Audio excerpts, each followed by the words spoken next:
तो आज हम बात करेंगे टेलोजन इफ्यूम। नमस्कार, मैं डॉक्टर जगदीश सखिया, चीफ डर्मेटोलॉजिस्ट ऑफ सखिया स्किन क्लिनिक।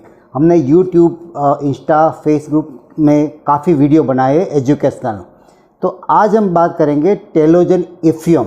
वैसे वो मेडिकल टर्म है, परंतु अभी काफ़ी डर्मेटोलॉजिस्ट कोविड के बाद पेशेंट को बताते हैं कि आपको टेलोजन इफ्यूम है।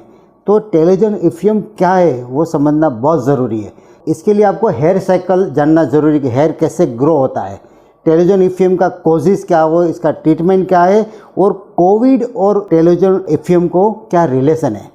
तो सबसे पहले हम जानेंगे हेयर साइकिल। हेयर साइकिल में 3 स्टेज होता है, एनाजन, केटाजन और टेलोजन, जिसके बारे में हम बात करने वाले हैं।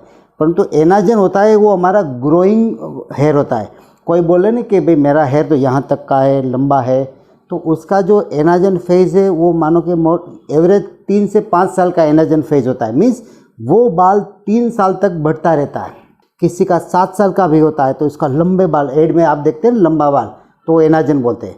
इसके बाद जब ये बाल जब श्रिंक होते हैं ना, जब ब्लड सप्लाई श्रिंक होता है तो हर एक चीज़ की एजिंग प्रोसेस होता है, वैसे बाल की भी एजिंग प्रोसेस है। तो वो एक टेम्पररी एजिंग प्रोसेस है। तो वो बाल केटाजन फेज में एंटर होता है। केटाजन मीन्स फॉलिंग स्टेज। जो इसका जो स्टेम सेल है, रूट से ये डिटेच होता है, तो उसको बोलते हैं केटाजन। फिर ये लंबे समय इसके बाद वो जो स्टेज में एंटर होता है उसको बोलते हैं ट्रांजिशन फेज, वो बोलते हैं टेलोजन।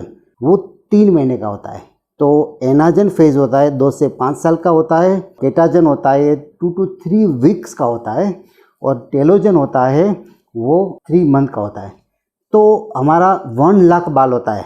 तो आप समझो कि इसमें 10% और टेलोजन फेज में होता है, तो इट मीन्स के 10,000 बाल होता है टेलोजन फेज में। तो 3 महीने का अगर आपने ड्यूरेशन लिखा, तो अगर उसको 10,000 को 90 डेज में कन्वर्ट करें तो रोज़ का आपको 50 to 100 हेयर फॉल नेचुरल होता है। जब इससे हेयर फॉलिंग ज़्यादा बढ़ जाता है तो मेजॉरिटी इसको बोलते हैं टेलोजन इफ्यूम। तो टेलोजन इफ्यूम का जो कोज क्या होता है वो काफ़ी लंबा लिस्ट है, पर मोटे मोटे दौर पे जो आप देखो कि प्रेगनेंसी के बाद, डिलीवरी के बाद काफ़ी लेडीज़ को 2-3 महीने का बाद हेयर फॉल आता है। टेलोजन इफ्यूम में जो भी हादसा होता है इसका 2 से 3 महीने के बाद हेयर फॉल होता है। मानो कि आपने कोविड हुआ है तो इंस्टेंट नहीं होगा, 2-3 महीने के बाद होगा। घर में कोई इमोशनल स्ट्रेस, कोई झगड़ा हुआ, कोई घर में कोई एक्सपायर हो गए है, तो उसमें जो स्ट्रेस बनता है उससे 2 से 3 महीने के बाद हेयर जाता है और 1000 के संख्या में हेयर जाता है। मीन्स 30% बाल आपका गिर जाता है। जो एनाजन होता है ना, वो 30% बाल इमीडिएटली वो रिस्पॉन्स देता है कि टेलोजन हेयर में फेज में एंटर होता है। तो मानो कि आज जो भी हादसा हुआ, जो एनाजन फेज टेलोजन में एंटर हो गया, पर उसको फॉलिंग के लिए 2 से 3 महीने का टाइम लगता है। फिर एक साथ बाल जाता है।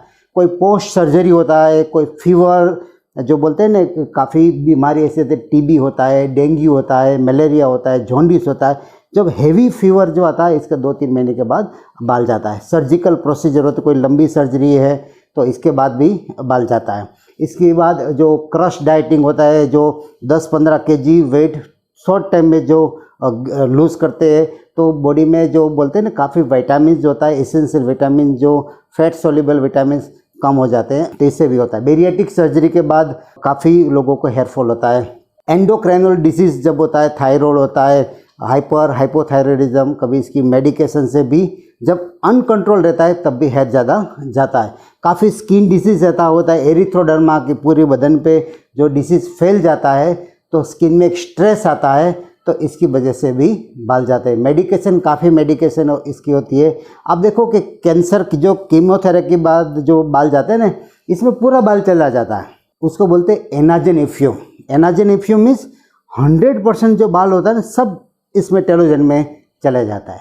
यूजुअली टेलोजन इफ्यूम जो कंडीशन में ओनली 20-30% बाल एनाजन में से वो फेज में जाते हैं। जब कीमोथेरापी में जब हाई डोज होता है तब 100% बाल इसमें चला जाता है। पर इसका प्लस पॉइंट क्या है कि हर बाल जो होता है वो रिवर्सिबल होता है। मीन्स आप देखो कीमोथेरापी के बाद जो बाल चले जाते हैं तो सर्टेन फेज के बाद धीरे धीरे बाल सब आ जाता है।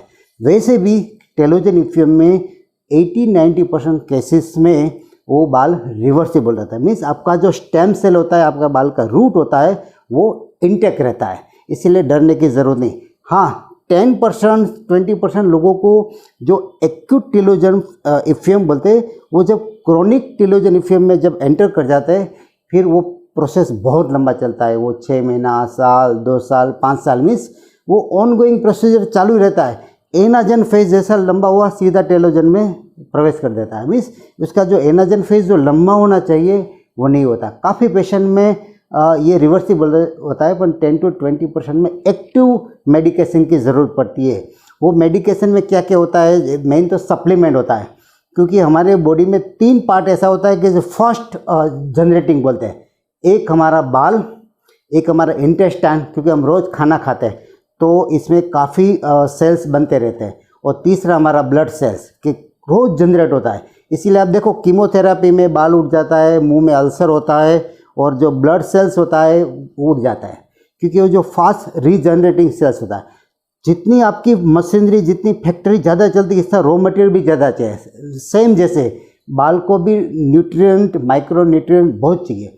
इसमें कार्बोहाइड्रेट, प्रोटीन आएगा, फैट आएगा, फ्रूट, जो काफ़ी एमिनो एसिड जो बोलते हैं, एसेंशियल एमिनो एसिड जो होते हैं, काफ़ी चीज़ ऐसी होती है कि जिंक होता है, मैग्नीशियम होता है, कॉपर होता है, आयरन होता है।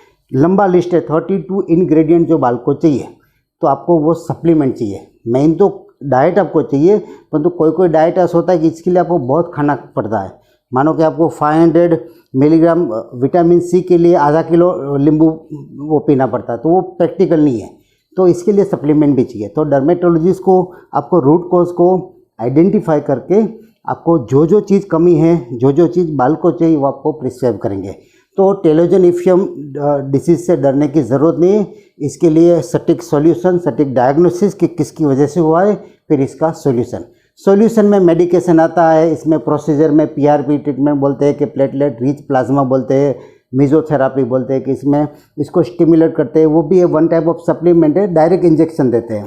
PRP means platelet rich plasma, जो खुद का ब्लड लेके वो जो पेपिला होता है, हेयर पेपिला, जो स्टिमुलेट करते हैं, जो प्री मेच्योर एनाजन में से टेलोजन में एंटर हो गया, तो इसमें हेल्प करता है कि आपका एनोजन फेज थोड़ा लंबा करे। इसमें टॉपिकल मेडिकेशन आता है, मिनोक्सिडिल आता है, काफ़ी पेप्टाइड्स आता है, जो डर्मेटोलॉजिस्ट आपको यूज़ करने के लिए बोलते हैं। इसके अलावा काफ़ी ऐसी प्रोडक्ट भी आती है जो हेयर के लिए बहुत इफ़ेक्टिव है, परंतु इसको अभी यूएस एफडीए अप्रूवल नहीं मिला। मीन्स वो ट्रायल बेस पे है, परंतु मोटे मोटे देवर पे मल्टीविटामिन से, पीआरपी है, मेसोथेरापी है, मिनोक्सिडिल है, पेप्टाइड्स है, और माइक्रोनिल्डिक थेरापी जो रोलर जो आता है, थोड़ा इसको करके फिर इसमें मेसोथेरापी प्रोडक्ट अप्लाई करते हैं। मेन जिसमें डोंट में क्या होता है कि आपको जब आपका हेयर रूट वीक होता है तो ज़्यादा कोई पार्लर प्रोसीजर मत करना, क्योंकि इससे क्या होता है, रूट और वीक होता है। तो स्ट्रेटनिंग है, कलरिंग में कोई प्रॉब्लम नहीं है, परंतु स्ट्रेटनिंग, कोई भी ऐसी आयनिंग है, चीज़ ऐसी होती है कि हैंडलिंग ज़्यादा होता है, तो नहीं करने का। आप कलर भी कर सकते हो, कलर में कोई प्रॉब्लम नहीं है, परंतु जब भी कलर करो कोई माइल्ड कलर को यूज़ करना, और डर्मेटोलॉजी बता के। तो आशा रखता हूँ आपको ये वीडियो अच्छा लगा। फिर भी आपको क्वेरी, कोई कंसर्न है तो हमें ज़रूर बताइए, हम पर्सनली आपके क्वेश्चन को एड्रेस करेंगे। Thank you very much.